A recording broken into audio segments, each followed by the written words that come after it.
Study with बरखा। आज हम देखेंगे टाइप्स ऑफ डेटा स्ट्रक्चर।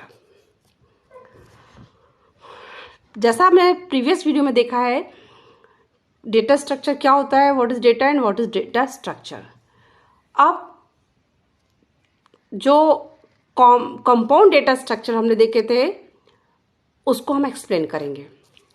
इसमें है अरे बताया था जिससे मैंने आपको, ये कंटिन्यूस मेमोरी को रिजर्व करता है और ये होता है collection of same type of data. So it is commonly used in computer programming to mean a continuous block of memory location where each memory location stores one fixed length data. For example, array of integer int a 10.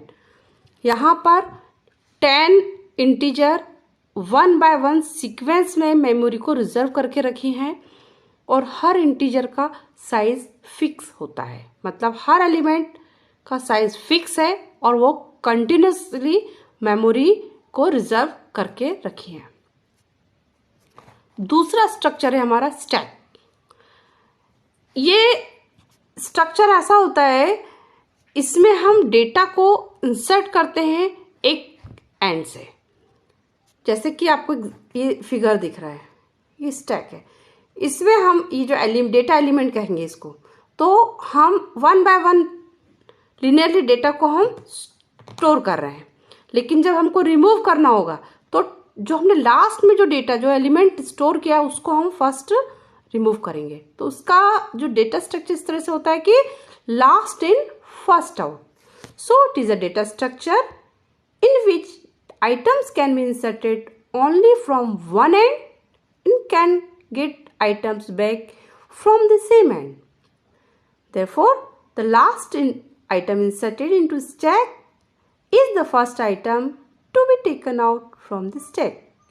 So, we say it last in first out. LIFO. Q, जैसा आपने देखा है, आप line में लगते हैं, मतलब Q में लगते हैं। जैसे कि आप गए हैं रेलवे रिजर्वेशन काउंटर पर टिकट के लिए, तो आप क्यू में लगे, तो जो बंदा पहले आया है वो पहले सर्विस पाएगा। सो इस तरह का जो डेटा स्ट्रक्चर होता है जिसमें डेटा को, जो सबसे पहले डेटा आया है वही सबसे पहले, हम अगर उसको डिलीट करेंगे तो पहले वही डिलीट होगा, या उसको एक्सेस करना है तो last first in first out. So it is a two ended data structure. इसका दोनों एंड से हम इसको करते हैं। अगर उसमें कोई डेटा हमको अगर इंसर्ट करना है तो लास्ट में इंसर्ट करेंगे, कोई नया बंदा आके खड़ा होता है क्यों में तो लास्ट में आता है, और अगर यहाँ से अगर रिमूव करना है डेटा को तो जो सबसे पहला बंदा है जो आया था लाइन में लगा था वो पहले टिकट पाएगा, वो पहले रिमूव होगा। So it is two ended data structure in which item can be inserted from one end and taken out from the other end. Therefore, first item inserted into queue is the first item to be taken out from the queue. So that this property is called first in first out, FIFO property. इसके बाद आता है हमारा link list. जैसा आपको पता है, अरे को जब आप डिफाइन करते हो, डिक्लेयर करते हो, तो आप ने इंट 10 किया तो 10 मेमोरी लोकेशन रिजर्व हो गई उस अरे के लिए। लेकिन आपको अगर डायनामिकली मेमोरी रिजर्व करना है, मतलब जब आपको ज़रूरत हो डेटा आए तो उसी समय आप उसको मेमोरी अलोकेट करो, अदरवाइज नहीं करो। तो इस तरह का डेटा स्ट्रक्चर हमारा कहलाएगा link list. Link list could alternatively use to store item. In link list, space to store item is created as is needed and destroyed when space no longer required to store item. Hence, the linked list is a dynamic data structure.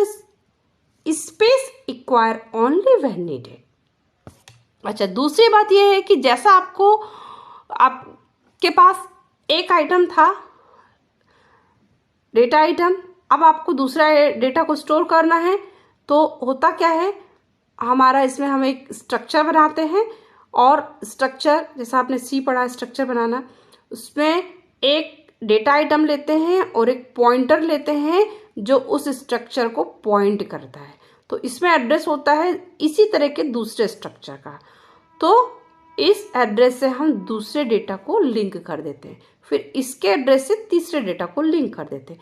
मतलब इसमें जो data store होता है वो sequentially memory को acquire नहीं करता है। आपने पहले एक डेटा एलिमेंट की जरूरत थी तो आपने एक नोड बना लिया लिंक लिस्ट का, और उसके बाद आपको और डेटा को स्टोर करना है डायनामिकली जब जरूरत पड़ रही, तो आपने फिर एक और नोड बना लिया, तो उसके लिए कंप्यूटर में कहीं और लोकेशन में मेमोरी रिजर्व हो गई, तो वहाँ का एड्रेस इस हमारे पॉइंटर के पास होगा।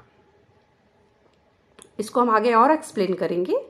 अभी हमको ये समझना है कि when we need to occupy the space, when we need to reserve the memory, then only we acquire the memory. So at this time, that time we use linked list data structure. It is a dynamic data structure.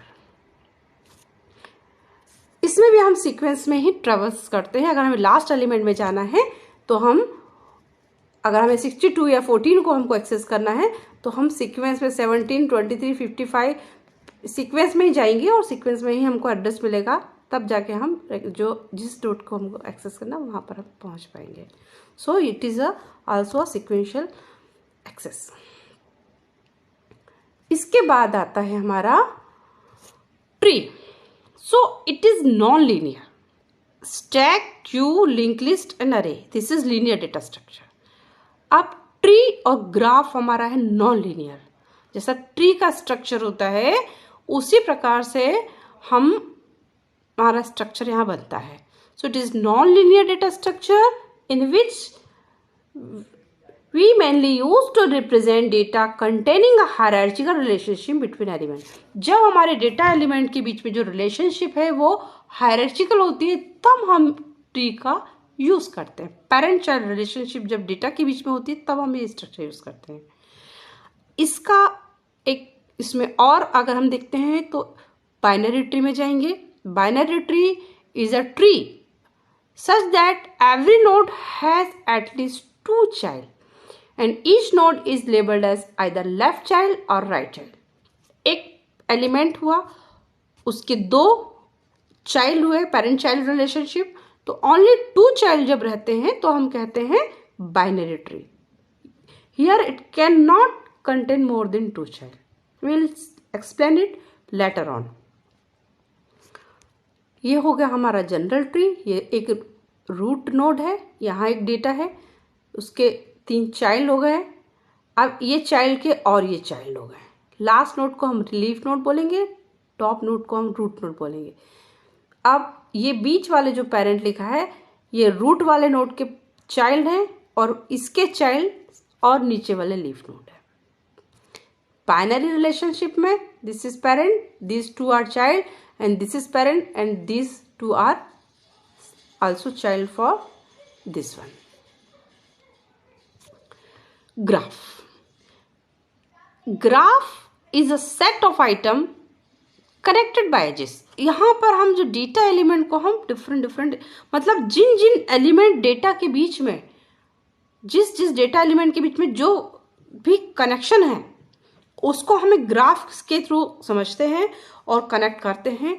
तो इस तरह जो data item है उसको हम vertex या node कहते हैं और उनके बीच का कनेक्शन को हम एजेस से रिप्रेजेंट करते हैं। तो ग्राफ और ट्री में ये डिफरेंस है कि tree are the special kind of graph. इसमें